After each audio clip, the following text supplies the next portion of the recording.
Sudarlun, sejumlah warga Gampung Tanjung, Kecamatan Ingin Jaya, Aceh Besar mengajukan protes atas penunjukan rumah isolasi pasien COVID-19 di tengah pemukiman.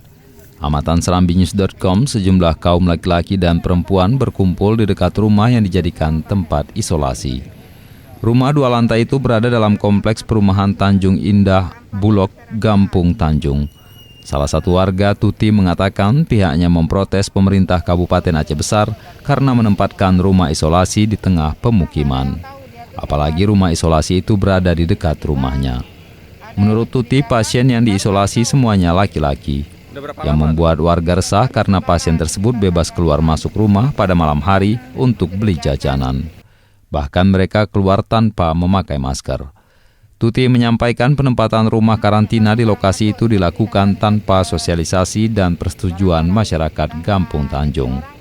Warga baru mengetahuinya setelah timbulnya kecurigaan karena ada yang bawa kasur, hand sanitizer, dan peralatan medis dalam jumlah banyak. Bahkan di dekat rumah itu pernah berhenti mobil ambulan. Kami secara tegas menolak keberadaan rumah isolasi bagi pasien COVID-19 di Gampung Tanjung yang ditunjuk oleh pemerintah Kabupaten Aceh Besar. Dalam hal ini Dinas Kesehatan Aceh Besar karena berada pada pemukiman padat penduduk. Kemudian penetapan salah satu rumah di Gampung Tanjung yang dijadikan tempat karantina pasien COVID-19 dilakukan tanpa koordinasi, sosialisasi dan persetujuan dari masyarakat Gampung. Penetapan salah satu rumah di Gampung Tanjung yang dijadikan tempat isolasi pasien COVID-19 tidak memenuhi syarat dan pelaksanaannya tidak sesuai dengan protokol kesehatan yang ditetapkan oleh pemerintah, serta telah melanggar etika karantinaan sebagaimana yang diatur dalam Undang-Undang Nomor 6 Tahun 2008 tentang karantina kesehatan.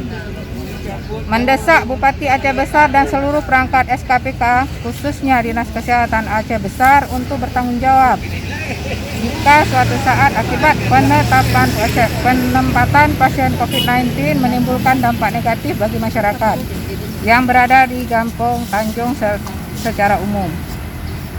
Penempatan salah satu rumah yang dijadikan sebagai tempat isolasi pasien yang terinfeksi COVID-19, OTG dan ODP, atau tempat isolasi khusus bagi pasien COVID-19 di kompleks perumahan padat penduduk menunjukkan bahwa pemerintah Aceh Besar tidak peka dan tidak memiliki strategi dalam penanganan pandemi ini. Masyarakat Gampung Tanjung memberikan batas waktu dengan cepat dan tidak begitu lama untuk dengan segera mengosongkan rumah yang dijadikan tempat isolasi tersebut. Dari Aceh Besar, Mas Rizal, Serambi On TV.